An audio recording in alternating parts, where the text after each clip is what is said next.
Welcome, YBA Joes, to Run That Back, the show where we take two runs of a similar time and we see what made the difference in the end.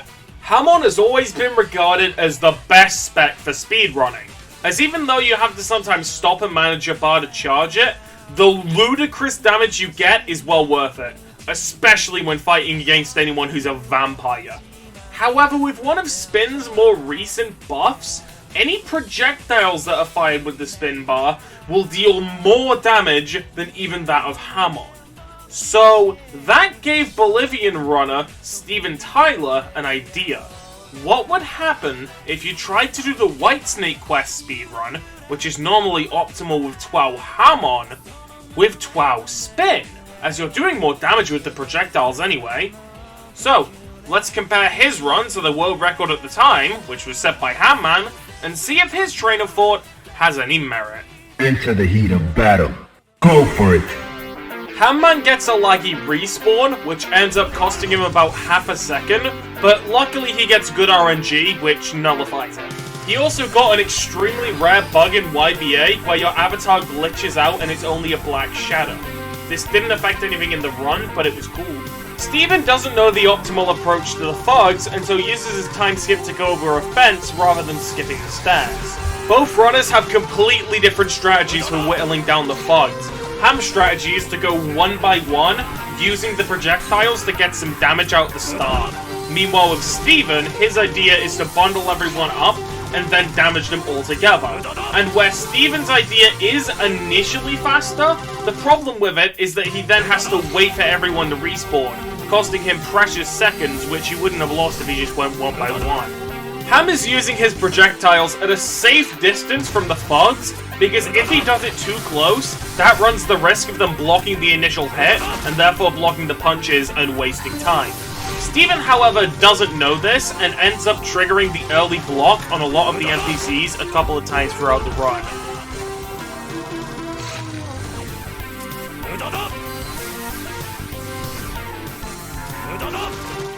Steven is actually charging his spin bar incorrectly, because you're able to dash just before you charge anything, whether that be Hamon or Spin, and make just a little bit more ground before you attack someone. And that little bit of ground can save you a lot of time each time you dash. This next part for Steven's run showcases the problem with TWAU Spin, because even though TWAU has a lot of projectiles, it's not inherently a ranged stand, it's still a close range stand. And so, where half of the abilities have more damage than Hamon, when you get up close into your M1s, which is where a lot of the damage really comes in, that's when Spin starts to fall apart, and it leads to that thug he was starting to fight when I started talking here, to die way, way slower.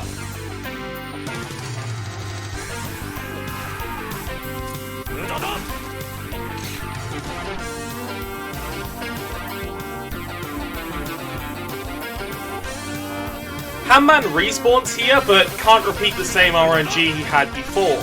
The Whitesnake quest speedrun is the category which relies on the most lucky respawns, only having about 2 spawns in the whole run, where there isn't a spawn that's necessarily better than any of the others, which leads to the category sometimes feeling a bit like an RNG fest. Still, Hamm Mann's luck so far is about 50-50.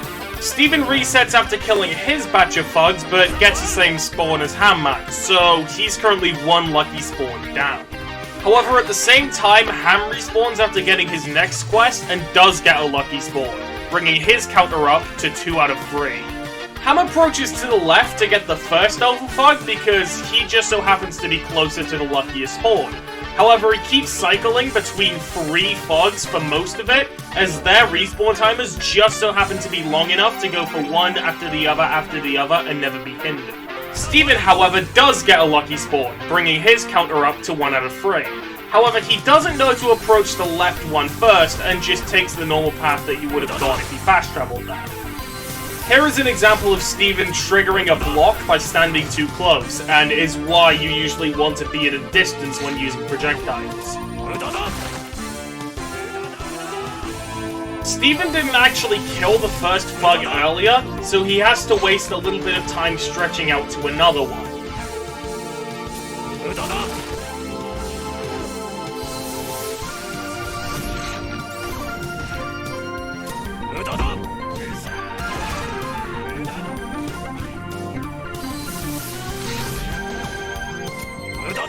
Steven makes another crucial mistake here and doesn't activate his rage bar until ages after it's filled, which is a big mistake here because with a full rage bar and spin or Hamon, you can two-shot any of the alpha thugs with a revolver shot and a knife shot, something which Hamm does multiple times in his run.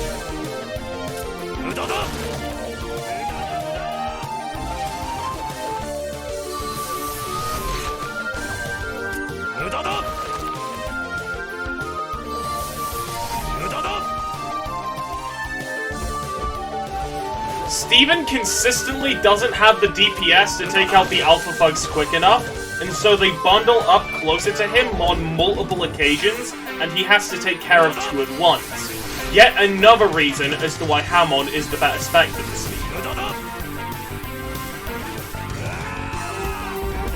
Hamm resets after taking out the alpha thugs and gets another lucky spawn, making the counter 3 for 4.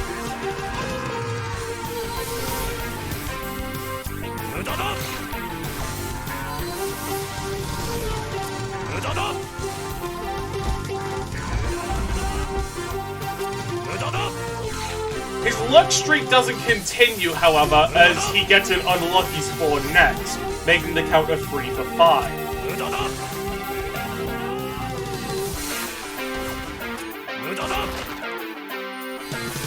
The corrupt police officers are the hardest part of the run, mainly because there's only 3 of them on the whole map, and the third one is a lot further away, so you basically have to start them with a projectile.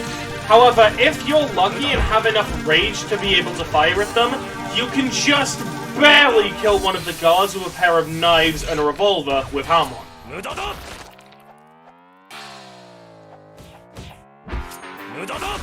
It's at this point where Steven resets, and once again, he doesn't get a lucky spawn, making his counter only 1 out of 4. Notice how Steven uses his time skip while in the bridge, because again, that's not the optimal place to use it. The best place to use it is to skip the upcoming stairs, which Steven does have some trouble with because he didn't have the time skip spare.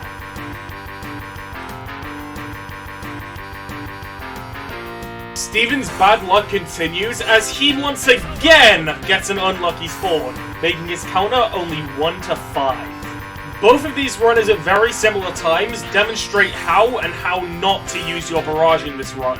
The best place to use a barrage is to cancel anything that the enemies might throw at you, while also resetting an M1 string. The incorrect way to use it is to also use it to interrupt their attacks, but also holding it, because the longer you hold a barrage, the more damage you lose. Hamm understands this and quickly cancels any barrages that he has to start M1 trades or knives. However, Steven hasn't yet figured that out.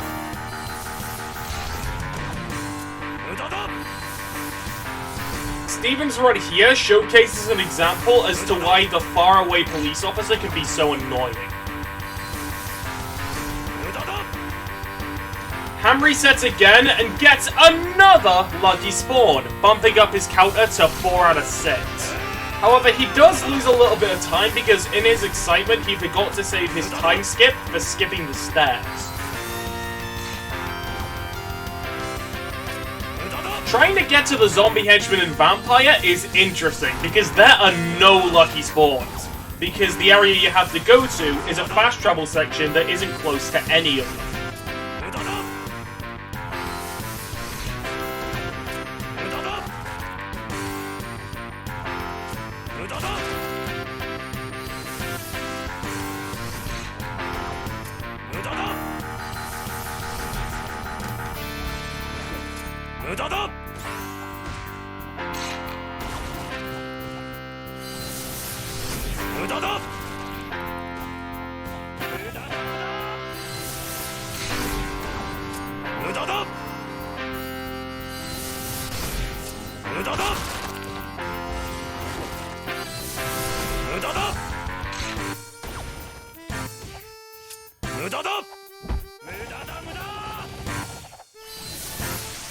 Steven's luck still hasn't improved as he didn't get the lucky spawn again, causing for a counter of only 1 out of 6.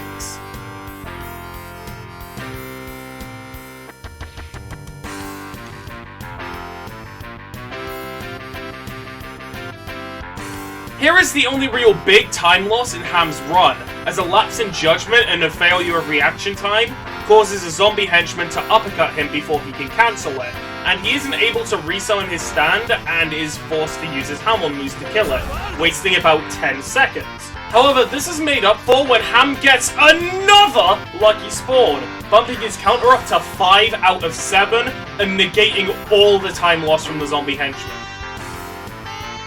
At this point, Steven is just starting the zombie henchman, and this is the biggest problem when comparing Spin to Hamon in this speedrun, because there are 2 different parts where you have to defeat vampiric opponents, and the damage buff that Hamon gives because they're vampires eclipses anything that Spin could ever dream of doing, even when stacking with rage. On top of that, there's also a bug with the zombie henchman and vampire, where if you start with a knife throw, there's a very high chance that they could go flinging in a random direction. This is actually what caused Hamm to get uppercut by the zombie henchman earlier. Steven is pretty much forced to start every encounter with the zombie henchman and vampire with a projectile, and because that usually has to be knives, that, as well as not doing as much damage as Hamon punches, increases the chances of them flinging even more. And also, Steven's recording frame rate does start to die when he starts fighting the zombie henchman and vampire, which I think is probably a cause of them respawning relatively quick. I'm not so sure. Hamm Mann does one final respawn and doesn't end up getting the lucky spawn, ending with an overall count of 5 out of 8. What are the odds of that? Well, here are the calculations done by ChatGPT. Do I know what they mean? No, so just read them, I guess. However, while Hamm was running up to finish the speedrun, Steven finally broke the streak and ended up getting a good spawn, bringing his counter up to 2 out of 7.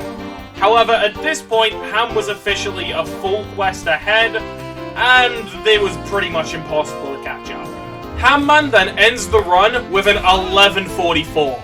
It was a run that had some fantastic RNG, almost perfect run-throughs of every single segment, barring that one mistake in the zombie henchman section which cost him almost 10 seconds, and overall it was just a really, really solid time. Which is extra impressive considering this is the run that Hamm's shown to Darkinators as a proof of concept as to what the speedrunning board could be if more categories were introduced, where Darkinators would then add Hamm as a moderator, and the leaderboards would look like what we see today.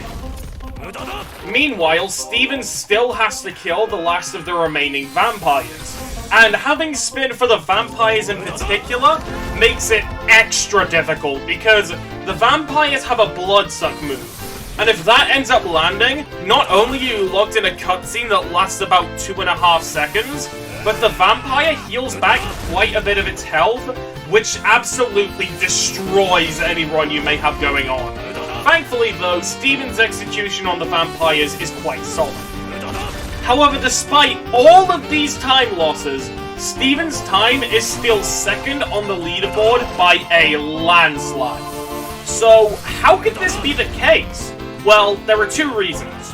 One is because most of the other runs on the leaderboard don't actually use TWAU, mainly because there hadn't been an established meta for the speedrun yet. So most people would just naturally lose time from not picking the best stand. Hell, when I tried to get a run with Tuskak 4, the best time I could get was a 12:22, and that was with a really rare glitch that sped things up.